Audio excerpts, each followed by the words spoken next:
Hello बच्चों, कैसे हैं आप सब। आई होप कि आप सब अच्छे होंगे। आज के इस वीडियो में हम जो आपको वर्कबुक मिली हुई है मंथन, उसकी कार्यपत्रिका 6 को सॉल्व करेंगे। अगर आप मेरे चैनल पर नए हैं या मेरे चैनल को आपने अब तक सब्सक्राइब नहीं किया है तो पहले आप चैनल को सब्सक्राइब कर लें ताकि आगे आने वाली वीडियो की नोटिफिकेशन आप तक समय पर पहुंच सके और आप अपना काम आसानी से कर सकें। तो आज की इस वीडियो में हम डॉक्टर एपीजे अब्दुल कलाम के बारे में जानेंगे। क्या आप चित्र में दिखाए गए व्यक्ति को पहचानते हैं? आइए गद्यांश के माध्यम से इन्हें और जानें। तो ये चित्र बना हुआ एक व्यक्ति का, ये एक बहुत महान व्यक्ति थे। तो इनको आप पहचान रहे हैं तो भी अच्छी बात है, नहीं पहचान रहे हैं तो भी कोई बात नहीं। अब हम इनके बारे में ही पढ़ेंगे। ये हैं डॉक्टर एपीजे अब्दुल कलाम। कहीं ना कहीं तो ये नाम आपने अब तक सुना ही होगा। श्री कलाम का जन्म 15 अक्टूबर 1931 को तमिलनाडु राज्य के रामेश्वरम कस्बे में हुआ। यानी कि इनका जन्म कब हुआ? 15 अक्टूबर।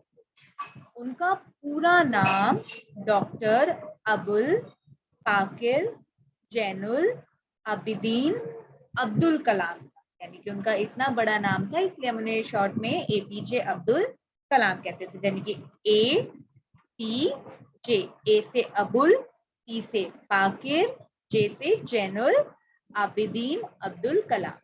वे मिसाइल मैन के नाम से प्रसिद्ध हैं।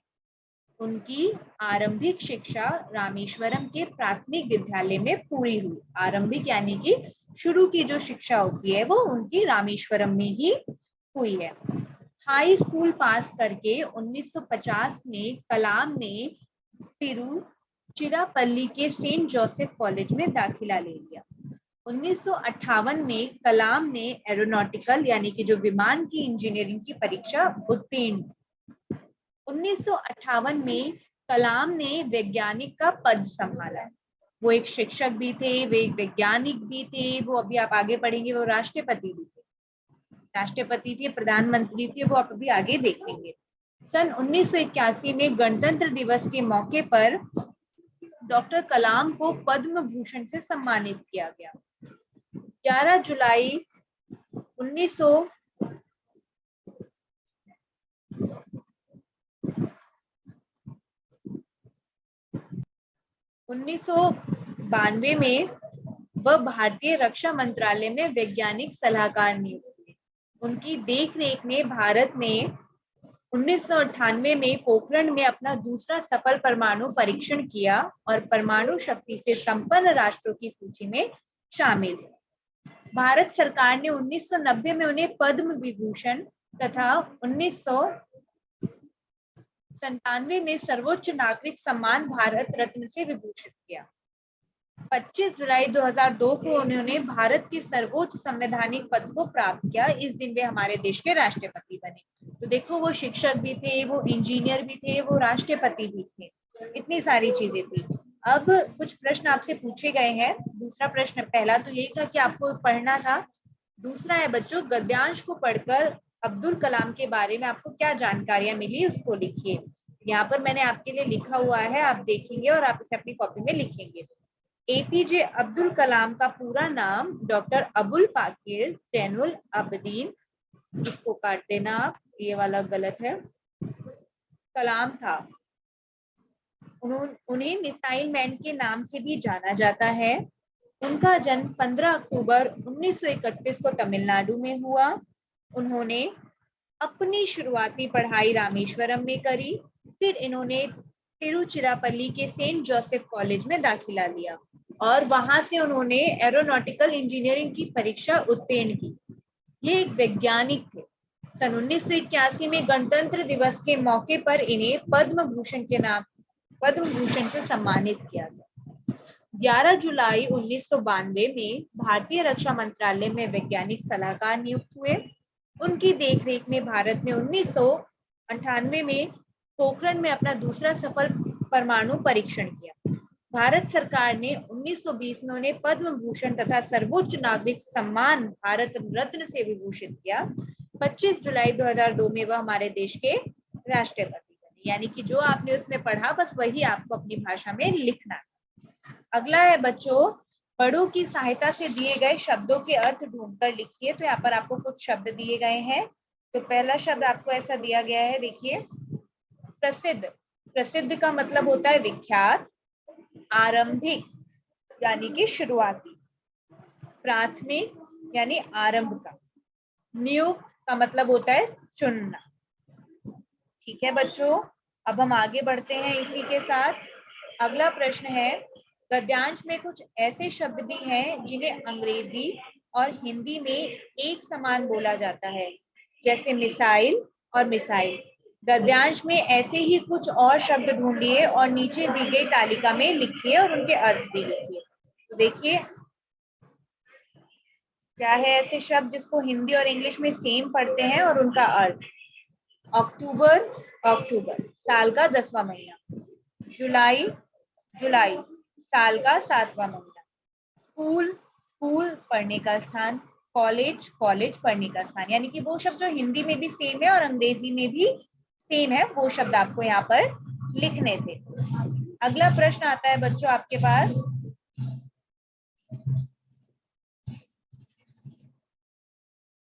अब्दुल कलाम को अखबार पढ़ना बहुत पसंद था। आप भी अखबार की कोई एक खबर पढ़िए। इसमें लेखक ने कितनी बार अल्पविराम और पूर्ण विराम का इस्तेमाल किया है, गिनिए।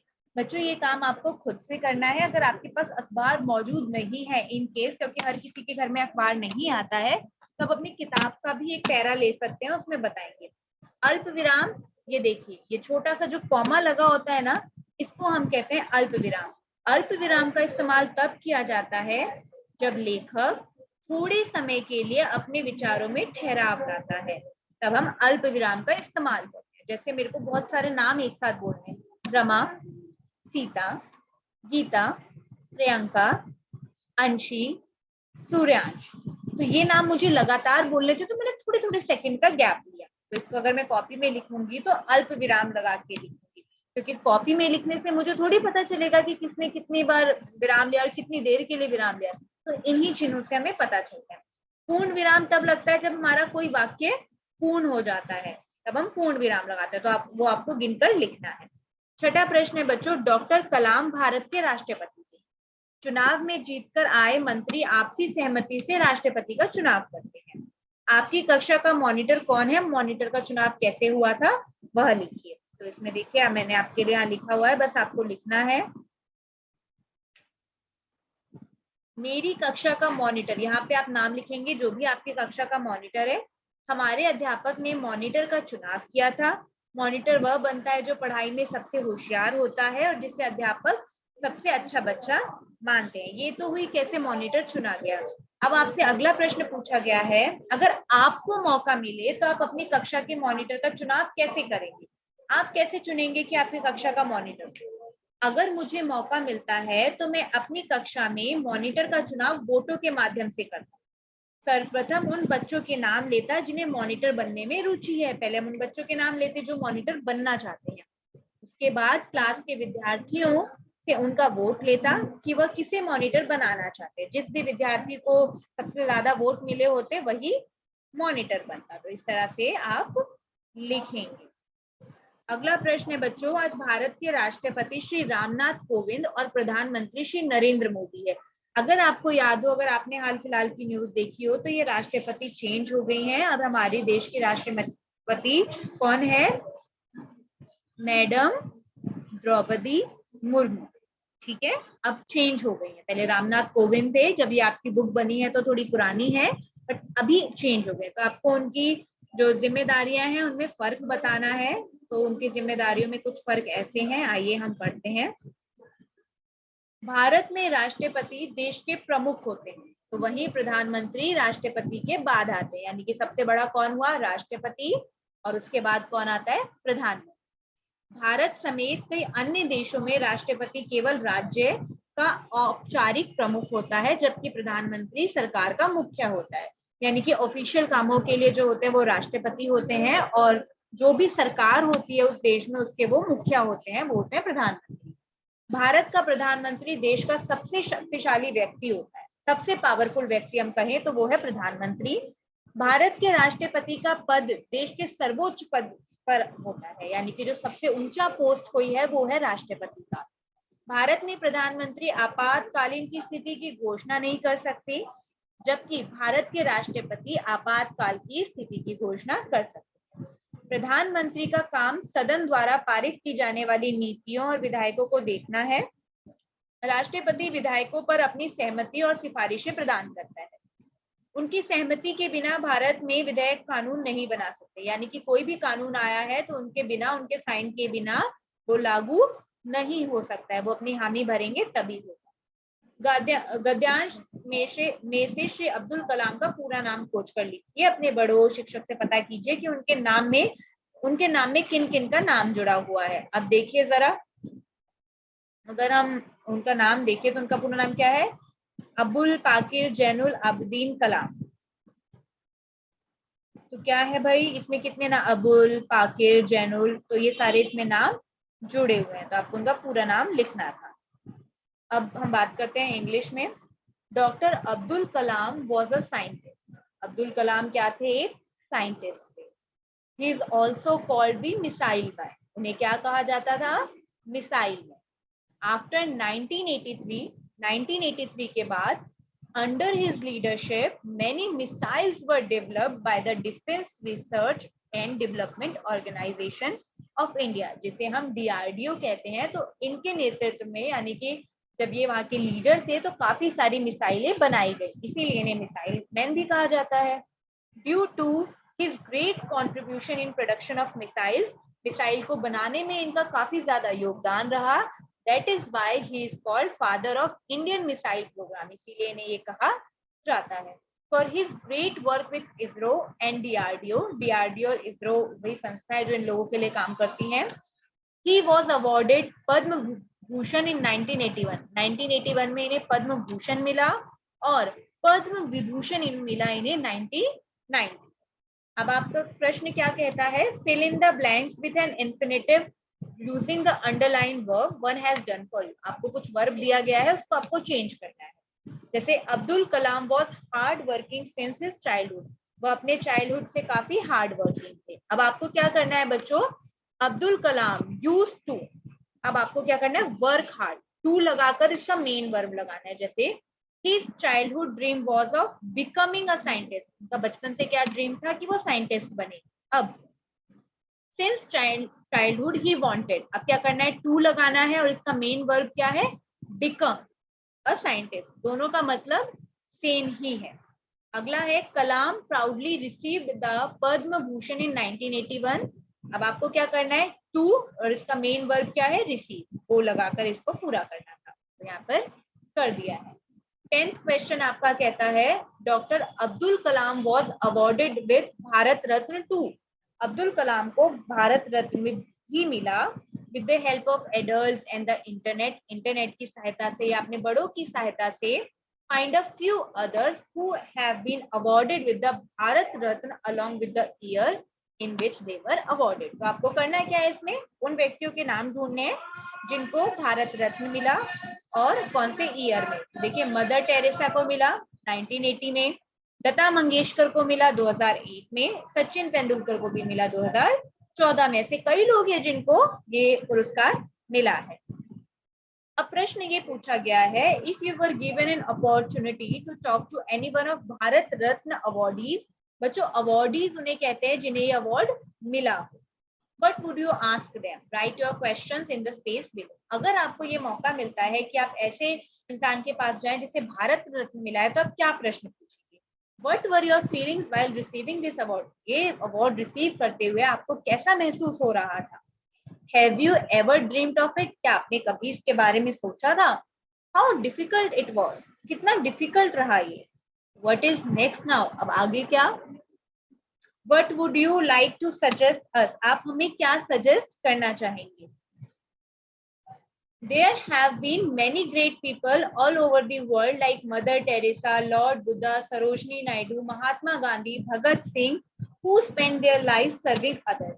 तो यहाँ पर बहुत सारे लोग हैं पूरी दुनिया में जिन्होंने दूसरों के लिए काम किया, जैसे Mother Teresa, Lord Buddha, Sarojini Naidu, Mahatma Gandhi, Bhagat Singh, ऐसे कई लोग होंगे जिन्होंने लोगों के लिए काम किया। अब आपको किन्हीं भी एक इंसान पर क्या करना है, उनका कोलाज बनाना है, कब वो पैदा हुए, कब पढ़ाई करी, कहाँ से काम किया, क्या क्या काम किया, उनकी फोटो लगाकर आपको कोलाज बनाना है। बेसिकली बच्चों कोलाज क्या होता है, आप अलग अलग फोटो इस्तेमाल करते हैं और उनको एक साथ इकट्ठा करके चिपका देते हैं। अगला है बच्चों, life of events of Abdul Kalam are shown in the picture below. Abdul Kalam की जो लाइफ इवेंट्स है वो आपको यहाँ पर दे रखा है। नंबर लाइन को आप ध्यान से देखिए और उन्हें आपको बताना है जो जो क्वेश्चन पूछे गए हैं। तो उनका जन्म जो होता है वो 1931 में होता है। 1954 में बच्चों वो ग्रेजुएट होते हैं फिजिक्स में, एक साइंटिस्ट की तरह उनका कैरियर शुरू होगा। 1960 में वो साइंटिस्ट बनते हैं aeronautical development establishment of DRDO. DRDO में वो मतलब साइंटिस्ट बनते हैं। फिर 1969 में वो प्रोजेक्टर डायरेक्टर बनते हैं और 1980 में उन्होंने जो सैटेलाइट थी रोहिणी वो डिप्लॉय करी थी। 1970 में वो डायरेक्टर बनते हैं प्रोजेक्ट डेविल और प्रोजेक्ट वैलियंट के। 1980 में उन्हें चीफ एग्जीक्यूटिव चुना जाता है। 1981 में उन्हें पद्म भूषण मिलता है। 1990 में उन्हें पद्म विभूषण मिलता है। फिर वो 1992 से 1999 में वो चीफ एडवाइजर रहते हैं प्राइम मिनिस्टर ऑफ इंडिया के, साइंटिफिक एडवाइजर जो उनको एडवाइस करते हैं प्राइम मिनिस्टर। बच्चों प्राइम मिनिस्टर जो होते हैं वो अपने आप से सारी चीजें नहीं कर रहे होते हैं, उनके पास काफी सारे लोग होते हैं जो उन्हें एडवाइस कर रहे होते हैं कि ये चीज करिए। डिफेंस एडवाइजर होगा, साइंटिफिक एडवाइजर होगा, वो सब बताते हैं उन्हें क्या क्या उन्हें करना चाहिए। 1998 में देखिए इन्होंने क्या किया, Soma Raju and Kalam developed a low cost coronary stent named the Kalam Raju stent. फिर आप बात करें तो 2002 में वो प्रेसिडेंट बने और 2015 में 27 जुलाई 2015 में उनका देहांत हो गया। और उनका देहांत भी कैसे हुआ, वो IIM शिलोंग में लेक्चर दे रहे थे, उस समय पढ़ा रहे थे और उनको हार्ट अटैक आया, कार्डियक अरेस्ट आया, उनकी वजह से उनकी मृत्यु हो गई। अब क्वेश्चन क्या पूछा गया है, how old was when he successfully deployed satellite Rohini. तो आप बच्चों आप जोड़ भी सकते हैं कि मैंने यहाँ पे लिख दिया है 49 इयर्स ओल्ड। अगला प्रश्न है, how old was he when he was awarded Padma Vibhushan. वो 59 इयर्स के थे जब उन्हें ये अवार्ड मिला। तो इतनी जल्दी चीजें नहीं मिलती हैं कि आपको 12, 15 या 25 साल में अवार्ड मिल जाए, टाइम लगता है। How old was he when the Pokhran 11 nuclear test was done. तो वो 67 इयर्स ओल्ड के थे जब उन्होंने ये किया। How old was he when he became president. तो वो 71 ईयर के थे जब वो राष्ट्रपति बने भारत के। अब आपको ऐसे जिसका भी आपने कोलाज बनाया था ना ऊपर, उनके बारे में भी ऐसे लिखना है, वो कब पैदा हुए थे, कब उन्होंने पढ़ाई पूरी करी थी, ऐसे 5 इवेंट उनके लिखने हैं जैसे इनके लिखे हुए थे। आप उनको बनाकर फिर लिखेंगे। अब 15 क्वेश्चन है, look at the calendar and answer the following question. आपको कैलेंडर दिया गया है, अब आपको कुछ क्वेश्चन के आंसर करने हैं। Mark the date and tell what day it was when doctor Abdul Kalam was born. आपको पता होना चाहिए कि अब्दुल कलाम कब बॉर्न हुए थे। तो देखो थर्सडे था, अब वो कब हुए, 15 अक्टूबर को हुए थे, तो हमने इसको मार्क कर दिया, तो दिन थर्सडे था। How many weekends were there in this month. Weekends यानी कि बच्चों जब सप्ताह खत्म होता है उसे हम वीकेंड कहते हैं, तो ये 4 है। This is the calendar of the year, वो जब पैदा हुए थे 1931 में। बच्चों name the festival that came in October of 1931। आपको पता है कभी दिवाली अक्टूबर में आती है, कभी नवंबर में आती है, तो आपको उन फेस्टिवल्स के नाम लिखने हैं जो उस साल में आए थे। तो गांधी जयंती 2 अक्टूबर को बच्चों, फ्राइडे में। दशहरा 20 अक्टूबर, ट्यूसडे। अगला है, identify and right 2 magic patterns on this calendar. अगर आपके पास कैलेंडर होगा तो आप ये ट्राई कर सकते हैं, सिर्फ इसमें ही नहीं बाकी कैलेंडर्स में भी आपको ये मैजिक देखने के लिए मिलेगा। क्या मिलेगा देखिए, आपको कोई भी 3x3 का इसमें रेक्टेंगल बनाना है। जैसे मान लीजिए आप 3 और 3 इसका बनाते हैं, आपने ये 3 लिया, इधर से 3, इधर से 3, इधर से 3, ठीक है। ये 3 लाइन ऐसे 3 लंबे लंबे भी और 3 ऐसे बॉक्स भी। अब आपको कोई पूछे भाई बताओ इन सबको जोड़कर कितना हुआ, तो आपको सबको जोड़ना नहीं है, बस आपको एक सिंपल सी ट्रिक फॉलो करनी है। आपको क्या करना है, जो भी सेंटर में नंबर है उसको 9 से गुणा कर दो। जैसे इसके बीच में क्या नंबर आएगा, अगर आप देखिए इसके बीच में 15 आ रहा है, बस आप 15 को 9 से गुणा कर दो, तुरंत आपका आंसर आ जाएगा। वो दूसरा इंसान जोड़ता रह जाएगा और आप फटाफट से पहाड़ा पढ़ के या गुणा करके बता दोगे कि ये आंसर आ गया। तो ये तो बच्चों थी पहली ट्रिक। ठीक है, अगली ट्रिक क्या है? चूज डिफरेंट 2 into 2 स्क्वायर्स, यानी कि अब दो दो का चुनना है आपको। अब दो दो के चुनते हैं। लाइए, जैसे आपने क्या चुन लिया, 9 16। ठीक है, आपने 9 और 16 ऐसे चुना है। 9 16 10 17 आया है। फिर ड्रॉ देम, जैसे 9 16 और 10 17।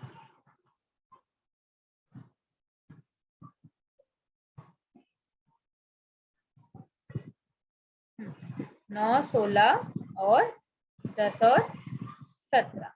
अगर अब आप 9 और 17 को जोड़ेंगे तो कितना आएगा बच्चों आपके पास? 26 आएगा। जब आप 10 और 16 को जोड़ेंगे तब भी आपके पास कितना आएगा? 26 आएगा। तो है ना मैजिक? आप कोई सा भी ऐसे लिख कर देख सकते हैं। बस अब धीरे धीरे आपकी वर्कशीट खत्म होने जा रही है। मैं मानती हूँ काफी लंबी वर्कशीट है, लेकिन अगर आप ध्यान से देखेंगे तो आपको मजा भी आएगा, समझ भी आएगा। अब आपको इसमें क्या करना है बच्चों? इसमें कुछ भरना नहीं है। तो आपको लगेगा कि भरना है, भरना नहीं है। बस आपको डिस्कस करना है कि आप अपने घर पे जाइएगा और अपनी मम्मी से, पापा से या दादा दादी, कोई भी होगा, किसी से भी पूछ सकते हैं आप कि ये कार्तिक, कई बार कैलेंडर में ना कार्तिक लिखा होता है और मम्मी कहती है कि आज तो कार्तिक है, आज तो पूर्णिमा है, आज तो अमावस्या है। तो इस कार्तिक का मतलब क्या होता है आपको अपनी मम्मी से पूछिएगा और अपने पापा से, जो भी इसमें बात करते हैं। अगला यही पूछा गया सप्तमी, पता करिएगा कि सप्तमी का क्या मतलब है या अमावस्या का क्या मतलब है। ये आपको ये हिंदू कैलेंडर में ना ऐसे ही नाम दिए जाते थे, तो आपको अपने पेरेंट्स से पता करने हैं। लिखना नहीं है उसको, बस पता करना है। लिखने वाला सारा काम मैं करा दूंगी with the help of your adult. फिर आप अपनी मदद से, बड़ों की मदद से, आपको हिंदू कैलेंडर में जो नाम आते हैं वो लिखने हैं। वो मैंने आपके लिए लिख दिया, आप यहाँ से लिख सकते हैं। क्या नाम है देखिए? चैत्र, बैसाखी, ज्येष्ठ, आषाढ़, श्रवण, भाद्रपद, अश्विन, कार्तिक, मार्गशीर्ष, पौष, माघ और फागुन। इतने ये नाम आते हैं। जैसे 12 महीने होते हैं, ठीक वैसे ही। आज की वीडियो में बच्चों इतना ही। मिलते हैं अगली वीडियो के साथ। वीडियो अच्छी लगी हो तो लाइक करना, चैनल को जरूर सब्सक्राइब करना। Thank you so much for watching my video.